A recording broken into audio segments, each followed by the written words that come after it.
სოფელ არბოში მდებარე წმინდა გიორგის სახელობის ტაძრის წინამძღვარი დეკანოზი გიორგი კარელიძე შემოგვიერთდა. მამა გიორგი, დილამშვიდობის და დაგლოცეთ.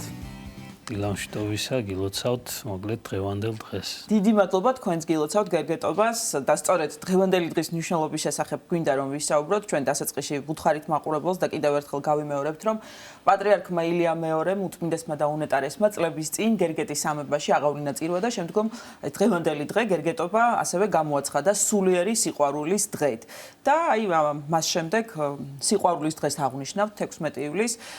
საერთოდ არის ხოლმე საუბარი, რომ რასაჭირო არის, თქვათ ერთ დღეს ესე გამორჩეული სახელი უწოდოდა, თქვათ იყოს დედის დღე, სიყვარულის დღე და ასე შემდეგ. თუმცა პატრიარქი ძალიან ხშირად საუბრობდა ხოლმე სიყვარულის მნიშვნელობის შესახებ თავის ქადაგებებში და აღნიშნავდა, რომ თანამედროვე სამყარო სიყვარულის ნაკლებობას განიცდის, სწორედ ამიტომაც ალბათ მან საჭიროდ ჩათვალა მისი სიბრძნიდან გამომდინარე, რომ ერთი დღე კონკრეტულად სულიერი სიყვარულის დღედ დაეწესებინა. რას ნიშნავს საერთოდ სულიერი სიყვარული? აი ამის განმარტებით დავიწყოთ. მოკლედ ჯერ პირველ რიგში დიდი მადლობა ნეტარხსენებულ პატრიარქს მოკლედ ილია მეორეს ამ დღის დაწესებისთვის და რო ვთქვათ, აი რატომ იქნა ეს ყველაფერი, ვთქვათ, დაწესებული ჩემი აზრით, რა თქმა უნდა, ჩვენ ვიღვიძებდით კომუნიზმის მერე და დღესაც ესე აღრეულია სიყვარული ერთმანეთში. ანუ აღრეულია, იმიტომ რომ ადამიანს ხშირად აკავშირებს სიყვარულს რაღაც აღფრთოვანებასთან, ემოციასთან, ესე რომ ვთქვათ, რაღაცა გრძნობებთან და აი ამის გარჩევისთვის ადამიანს სჭირდება რაღაცა გარკვეული შინაგანი ნიშნული და ძალა და აი პატრიარქის მიერ თუნდაც აი 46 წელი გავიდა რა საოცარი ამდენი ხნის უკან და ისე იგი ეს დაწესებული სიყვარულის დღე ზუსტად თუ სწორად მახსოვს მე ჩასწორებას არ მეშვი რა თქმა უნდა ერთმანეთს არ გამორიცხავს მაგრამ ეს ამ დღეს ქვია ღვთაებრივი სიყვარულის დღე ანუ არ გამორიცხავს სულიერი და ღვთაებრივი მეგონა ესე ქვია ღვთაებრივი სიყვარულის ანუ იმ აღმატებული ეს აღაპე რასაც ვიძახით ეს საღვთო სიყვარულის დღე ანუ სულიერი ერთი და იგივეა რა თქმა უნდა იმიტომ რომ აი ვისაუბრებთ ახლა ამაზე და ანუ პატრიარქმა გითხრა იმიტომ როგორ იცი და აი მძღოლი რომელიც თქვა ახლიდან სწავლობს იმას რა ქვია მართვას მანქანისას ხო მას სჭირდება ნიშნულები ანუ აღმოჩენა რომ ეს ნიშნული ნიშნავს გაჩერებას ეს ნიშნული ნიშნავს რომ უნდა იარო ადამიანმა და ასე შემდეგ და აი ეს ღვთაებრივი სიყვარულის დადგენის დღე იყო რაღაცა გარკვეული ნიშნული სადაც ჩვენ ყველანი ვჩერდებით და ეს დღე ვფიქრობთ აი ამ ღვთაებრივ სიყვარულზე რომ აი ამ ღვთაებრივი სიყვარულის ისე იგი ფიქრის შემდეგ იქნებ გავაგრძელოთ უკვე ცხოვრებაც ამ ღვთაებრივი სიყვარული და ჩვენ მისმა ცხოვრებამ ზოგადად ეს გვანახა იმიტომ რომ მისი ყველაზე მთავარი მამოძრავებელი ძალა იყო ეს სიყვარული ღმერთის სიყვარული და აი სიყვარული ჩამოქონდა ანუ ღმერთის სიყვარული ჩამოქონდა ადამიანებამდე და ხა შეუძლებელი ადამიანი როდესაც შენ თვითონ ამას განიცდი არ გინდოდეს ეს ყველაფერი სხვამაც განიცადოს და მახსოვს რომ ქართველების ერთ-ერთ ყველაზე დიდ თვისება თვლიდა ხოლმე მისი უწმინდესობა რომ ან ქართველ ადამიანს შეუძლია სიყვარული აი ნამდვილი სიყვარული რასაც მოკლედ საღვთო სიყვარული და სულიერი სიყვარული ქვია ეხლა რომ უბრალოდ გავამახვილოთ ყურადღება ხა სულიერი სიყვარული რა როგორ შეიძლება აი ადამიანებისთვის გასაგებად რო იყოს დღეს ისეთი რაღა ისე ვთქვათ რომ ადამიანებმა ყველამ შეიძლებაოდეს გაიგოს ანუ ჩვენ ყოველთვის რაღაცა შინაარსს ვეძებთ ჩვენ ცხოვრებაში აი რაღაცა ჩვენ ესე ვართ მოწყობილი რომ მუდმივად წარმატებას ანუ წინსვლას რაღაცაში აი სულ როგორ გითხრათ დილით რომ გავიღვიძებთ რაღაცა გვაკლია სულ რაღაცა კონდეს წინა დღეს თქვა რომ იცი რა აი მე მგონი დღეს ყველაფერი მაქვს მეორე დღეს გაიღვიძებ და მაინც ფიქრობ რომ რაღაცა კიდე გინდა რაღაცა კიდე გჭირდება იმიტომ რომ ადამიანი სულ ამისკენ ანუ უმადურობისკენ არის მიდრე კიდე არა უმადურობისკენ არა პირიქით აი სრულყოფილებისკენ ანუ მეტი სიყვარული უნდა მეტი ბედნიერება უნდა ხა გუშინმა დღე კი არა გამაბედნიერა გუშინმა რა დღეს კიდე მეტი უნდა იმიტომ რომ 60-იანი მდგომარეობაც ხო ეს არის ანუ ღმერთში მუდმივი ზრდა არის. ანუ არ არის გაჩერება, ხო? პავლე მოციქულიძახის მარადის უკანასა დავიწყებ და წინასა მივწვდები. ანუ სულ წინ მიდის ადამიანი, სულ ახალი და ახალი უნდა. ნუ გააჩნია ხა ადამიანი შემდეგ რას ისახავს მიზნად ამ ახალში და რა არის მისთვის მასაზრდოებელი, თორე აი ჩვენი ეს მოწოდე აი სულ გვინდა რომ რაღაცა წინ მივიდეთ, მივიდიოთ და შინაარსი შევძინოთ საკუთარ ცხოვრებას და აი ხშირად არის ხოლმე ესეთი რაღაც, რომ ჩვენ ამ მიწიერ რაღაცა ისეთ იმებში, გრძნობებში, ემოციებში, ვიღაცასთან რაღაცა ესეთ ურთიერთობებში, იმაში ვეძებთ აი ამ ბედნიერებას და მე მინდა ვთქვა ასეთი რაღაცა. აი ნახეთ, ჩვენში არის აი რა დღეს არის. ანუ სულის რაღაცა ნაწილი და სული, ანუ ნაწილი არა, სულიერი მდგომარეობა ადამიანისა, რომელსაც ვერ ამოავსებს ვერაფერი გარდა სიყვარულისა. და მე ვიტყვი, რომ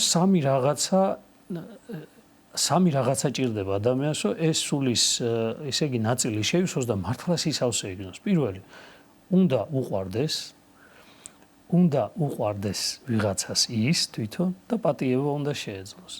აი ეს სამი რაღაცა თვისება თუ კი ადამიანს, ანუ შეიძლება რომ თავის ცხოვრების მიზნად დაისახოს და ყოველდღე განახორციელოს, მაშინ ის იგრძნობს სისავსეს. და თუ ამ ადამიანი აი რაც არ გინდა თქვათ ყოველდღიურად წარმატებული იყოს, რაღაცა შეიძლება ისე იგი მატერიალურად წარემატოს, თანამდებობრივად წარემატოს, რაღაცა სხვადასხვა მიზნებს მიაღწიოს, რომელიც მას დასახული აქვს, ხო? მაინც იგრძნობს საშინელ აი რაღაცა გარკვეულ სიცარიელეს, შიდა სიცარიელეს და ეს შიდა სიცარიელე არაფრით არ ივსება. მიხვდით რატო? იმიტომ რომ ეს ადამიანის ის ნაწილია, რომელსაც სხვა ვერაფერი ვერ ავსებს გარდა სიყვარულისა. და აი პატრიარქის მოწოდებაც იმისა, რომ აი ეს დღე, ანუ ადამიანო გახსოვდეს, რომ გჭირდება ღვთაებრივი სიყვარული. რომ შენ რომ ბედნიერი იყო ნამდვილად, შენ რომ გახარებული იყო ნამდვილად და სისავსე განიცადო, მაშინ შენ გჭირდება აუცილებლად ღვთაებრივი სიყვარული და ეს ღვთაებრივი სიყვარული კიდე ისე იგი წმინდა წერილმა გვითხრა, რომ ისე იგი არის არა რაღაცა გრძნობა და ემოცია, არამედ არის ცხოვრება. და გაიხსენეთ აი სიყვარულის სიმნირევა, სიყვარულს არ შურს. ანუ ისე იგი თუ მშურს, მაშინ იმ სიყვარულს ვერ. ანუ არ უხარის ბოროტებასაზე და არ განიკითხავს. და საოცარ სიძახის რომ ისე იგი წინასწარმეტყველების ნიჭიც რო გქონდეს და ისეთი სარწმუნოება გქონდეს, რომ მთები რო შეცვალო და სიყვარული არ გიქნებო, არაფერი არ არის. მთელი შენი მონაგებიო, რაც კი გაქო, გლახაკებს რო დაურიგო და ყველაფერი გასცევ ადამიანს. ანუ რატო ნახეთ და სიყვარული არ გქონდეს, არაფერი არ არის. რატო არის ეს? აი ამას ვიძახი, რომ შენ რომ შეიძლება ის რაღაცები ადამიანმა შენი აგებულების სხვა მდგომარეობით გააკეთო.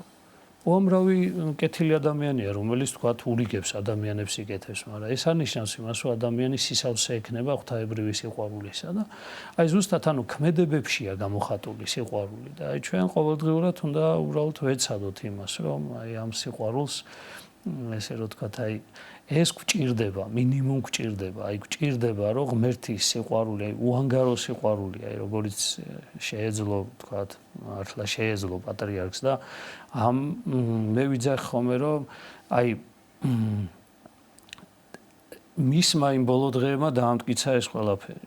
ანუ სიყვარულის პასუხი იყო ეს, დამიჯერეთ. მე ადამიანი ვნახე მაგალითად, აი რომელიც აი საერთოდ მე შევხედე კულტურულად უბრალოდ რა, აი რას გულისხმობ, მე არავის არ იმაშვები ვაკნინებ, მაგრამ აი რო შეხედავდი ახლა ეკლესიასთან მას არანაირი კავშირი არ ქონდა რაღაც მისი ვიზუალური გამოხედვით რაღაც, მაგრამ იქ იყო და რო უბრალოდ დამაინტერესდა რო კითხე და აი ნახეთ რა თქვა ადამიანმა რა, რომ მეო არანაირი ურთიერთობა არ მქონია. ბევრჯერ ყოფილა რომ აი რაღაც საკითხებზე ისიც მithქვამს, ესეც მithქვამს, მაგრამ ყოველთვის გრძნობდი რომ პატრიარქს უყვარდიო. ანუ შეხება არ ქონია.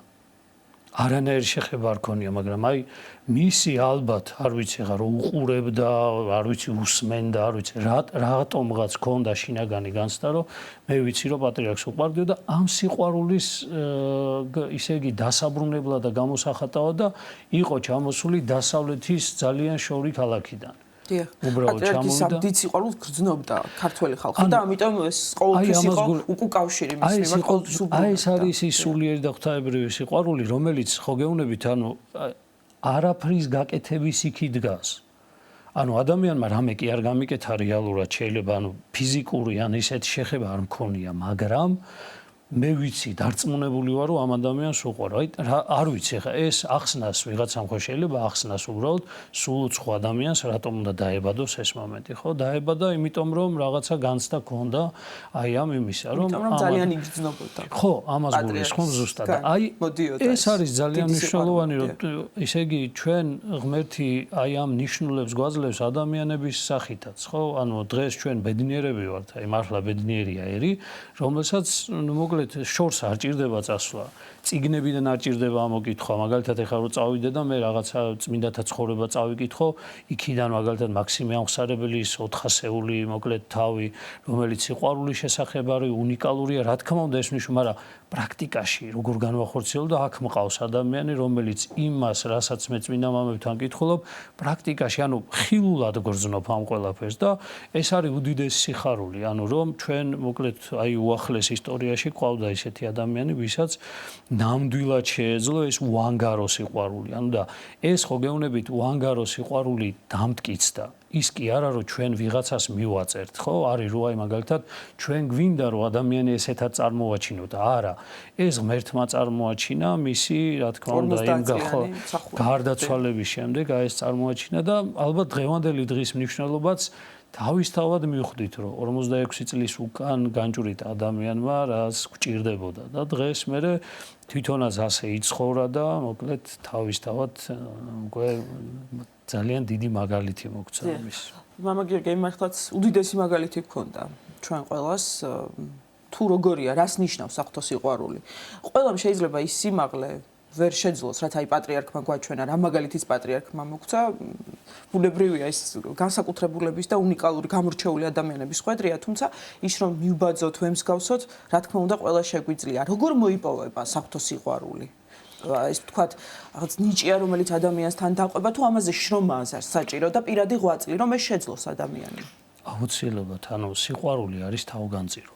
ანუ თავგანწირვის გარეშე სიყვარული არ არსებობს და ქრისტემ გვაჩვენა ეს ყველაფერი. ქრისტემ თქვა რომ ანუ სიყვარული თან რა საოცარია ნახეთ, აი პატრიარქმა ზუსტად ეს გაიარა რა.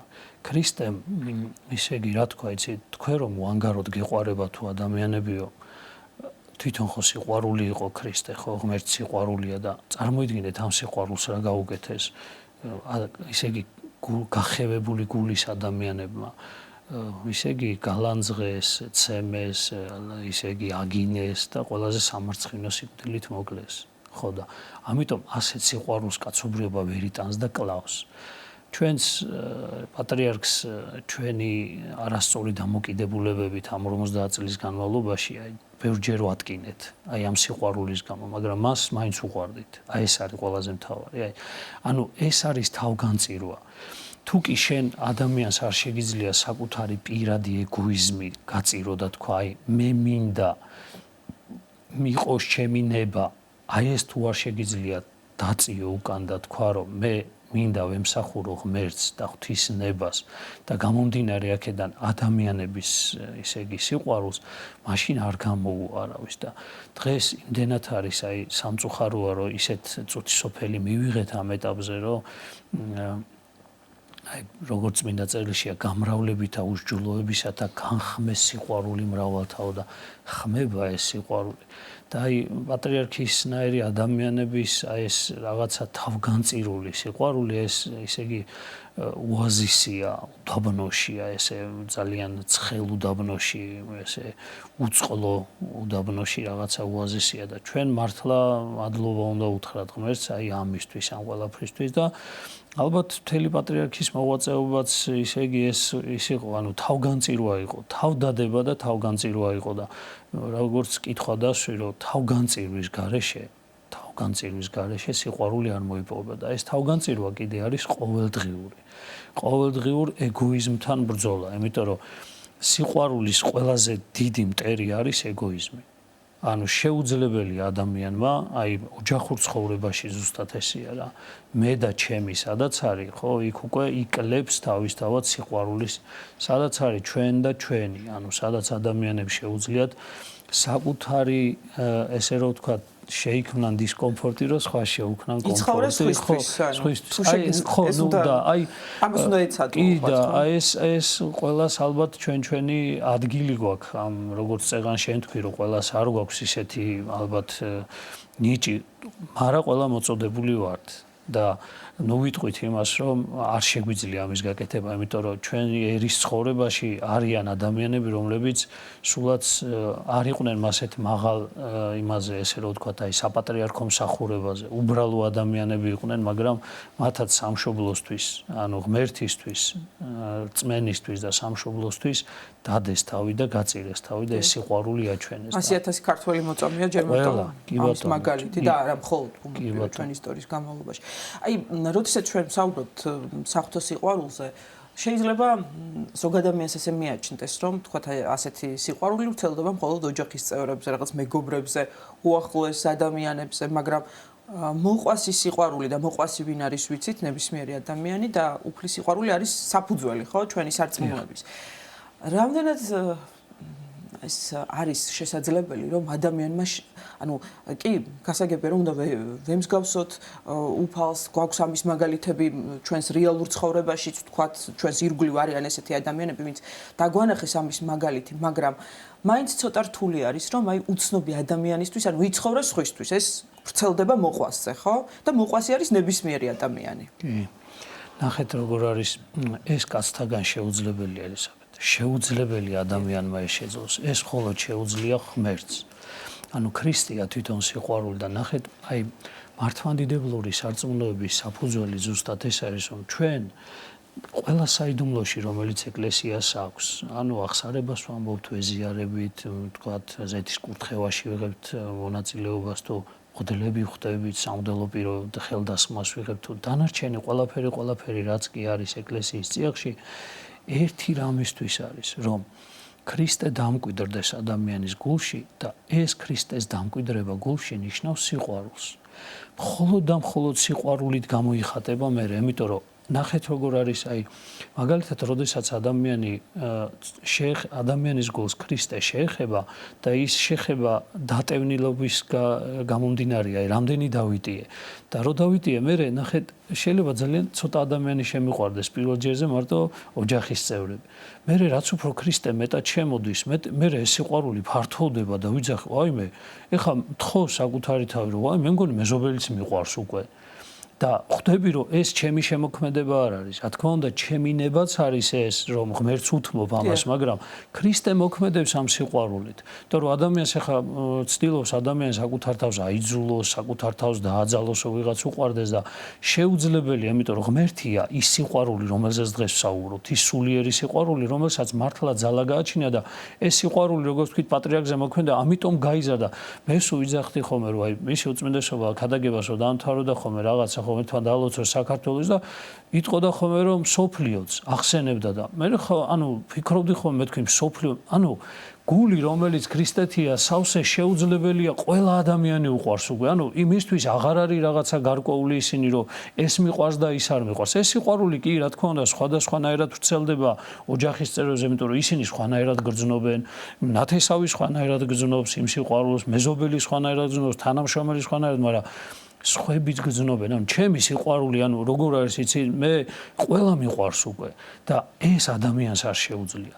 და თუ ჩვენ ხედავთ, რომ ადამიანს ეს ამ სიყვარულში წარმატებულია, ვინც არ გინდა იყოს ეს რა, ისე იგი საეკლესიო წოდებასაც არ გინდა ისე იგი მიეკუთვნებოდეს უბრალო მრევლი თუ მოკლედ რაღაცა უფრო მაღალი მსახურებაზე მოწოდებული ადამიანი მხოლოდ და მხოლოდ ამით განისაზღვრება სიყვარული როგორი აქვს ანუ რამდენად წდება ეს სიყვარული ადამიანებს იმდენად არის ქრისტე მის გულში ანუ იმდენად, იმიტომ რომ ეს ადამიანისგან შეუძლებელი, აი შეუძლებელი კაცთაგან შესაძლებელია ღვთისამიერ, აი მხოლოდ და მხოლოდ ეს არის და თუ ქრისტეს დაუთმობთ ჩვენ საკუთარ გულს და მივცემთ საშუალებას, რომ ის დამკვიდრდეს ჩვენს გულში, მაშინ აი ეს სიყვარული რაღაცა საოცრად ისე იგი ფართოვდება მერე და მე მახსენდება მამა პაისის იმითია თუ გახსოვთ, რომ ისე იგი იმაზე იჯდა და ტიროდა შესასვლელში ერთ დღეს მონასტრისა და დედები მივიდნენ და დედა ესა მამაო რატო ტირი ხარო და ვინც კიო მსოფლიოშიო ქალებიო მოკლედ აბორცი კეთებენო ჩემი ბრალია და მამები ეუნებიან რომ შენი ბრალი როგორ არის და ნახე რა სიძახშია და მე რომ კარგი ბერი ვიყო და კარგად ვლოცულობდეო მათთვისო ისინი ამას არ გააკეთებდნენ. ანუ ეს სიყვარული გაწვდა, ხომი ყველა ჭირს გაწვდა. იმდენად ჩაწვდა იმ ადამიანების ტკივილსაც, რომ თქვა, რომ ისე იგი ეგეც კი ჩემი ბრალიაო, მე უფრო მეტად მეტი სიყვარული უნდა მქონდეს და მეტი ლოცვა უნდა შემეძლოს. აი ეს შეუძლია მხოლოდ და მხოლოდ რას?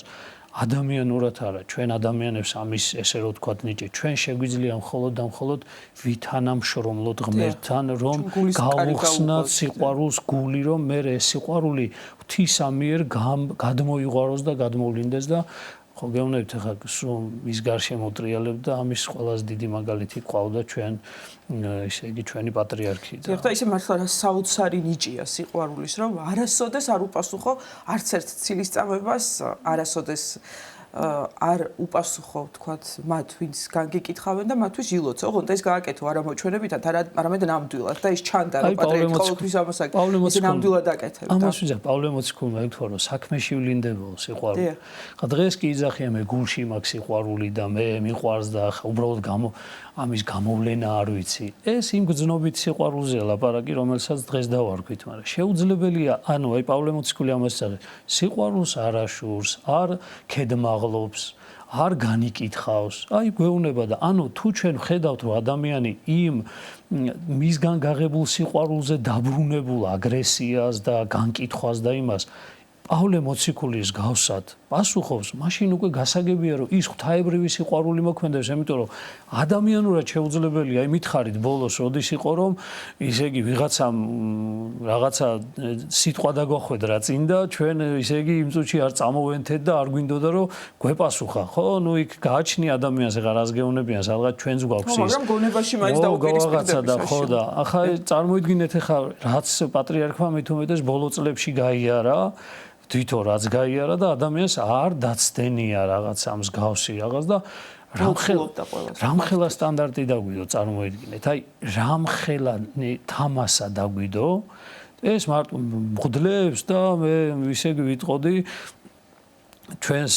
სამღვდელმთავრებსაც და ყველას ანუ ეკლესიას დაგვიდო საქართველოს ეკლესიას ისეთი სიყვარულის თამასა დაგვიდო რომ უბრალოდ აი მე ვიძახი რომ ყველა ალბათ ჩვენს მოღვაწეობას მას შეადარებს აი მას შეადარებს ოღონდ რა თქმა უნდა მრევლი გორნიერი უნდა იყოს რომ სწორი შედარება შეძლოს რაში უნდა შევადაროთ ხო ანუ ეს შედარება და ყველაზე დიდი რაც პატრიარქთან შეიძლება ჩვენ ნებისმიერი შევადაროთ და ანუ თამასა გავწიოთ ეს არის ეს აი უანგარო სიყვარული და მსახურება ადამიანისა მისთვის მე მახსოვს აი ქადაგებაში ერთხელ უკრაინის აღარ მახსოვს საიუბილეო ის იყო და კიევში იყო ლიტურგია და იქ იყვნენ მრავალი პატრიარქი იყო და 7 წუთიანი დაახლოებით ქადაგება აქვს 7 წუთიანი და ლაპარაკობდა რას ეუბნებოდა რომ ადამიანზე დიდი ღირებულება არაფერი არ არისო რა ანუ ადამიანი და ადამიანის სიყვარული აი 7 წუთი ლაპარაკ ამაზე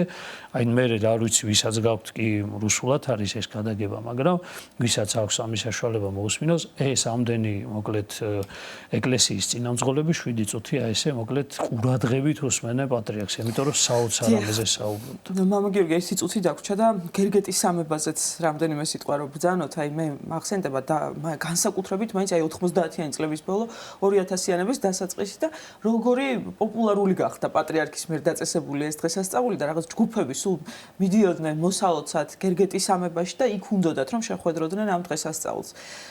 პატრიარქი ამ ულამაზესი კუთხიდან არის, ამ ულამაზესი კუთხის შვილია და სწორედ აქ ამ ტაძარში წირვის შემდეგ როგორც დასაწყისში აღნიშნეთ დააწესა სიყვარულის სულიერი სიყვარულის დღესასწაული. მე ვფიქრობ რომ ეს სიყვარულის და ეს ადამიანებისადმი დამოკიდებულება მის მოწმინდესობა მაგ კუთხეში ისწავლა. და ამიტომაც ლოგიკურიც იქნებოდა იმისა რომ ანუ იმ სიმაღლიდან რასაც გერგეთის სამება ქვია და რაღაც მართლა საოცარი მშვენება არის ჩვენი სამშობლოსი და თავისთავად საქართველოს ეკლესიისა ნუ აი როგორ გითხრათ იცი თითქოს იმ სიმაღლიდან დაუშვა ეს სიყვარული რა ანუ ეხ სიყვარული აი როგორც ღმერთმა დაუშვა სიყვარული ზემოდან ქვემოთ, აი ესე რაღაცა თითქოს ქართველ ერზე ზემოდან დაუშვა და ეს იყო მისთვის ძალიან მნიშვნელოვანი, იმიტომ რომ იმ კუთხის შვილია იქ არის აღზრდილი და მინდა გითხრათ ერთი ორჯერ ვარ ნამყოფი და რამოდენიმე ადამიანთან გამოლაპარაკებული ვარ და მართლა საოცარი ადამიანები არიან. ეს საოცარი რაღაცა კუთხეა და საოცარი ადამიანები არიან და ალბათ ერთ-ერთი კუთხეა, ვისაც ეს სიყვარული შეუძლია მოკლედ ჭარბად გამოხატოს ადამიანის მიმართ. ძალიან დიდი მადლობა მამა გიორგის საინტერესო საუბრისთვის. სოფელ არგოში მდებარე წმინდა გიორგის სახელობის ტაძრის წინამძღვარი დეკანოზი გიორგი კარელიძე საუბრობდა სტუდიაში.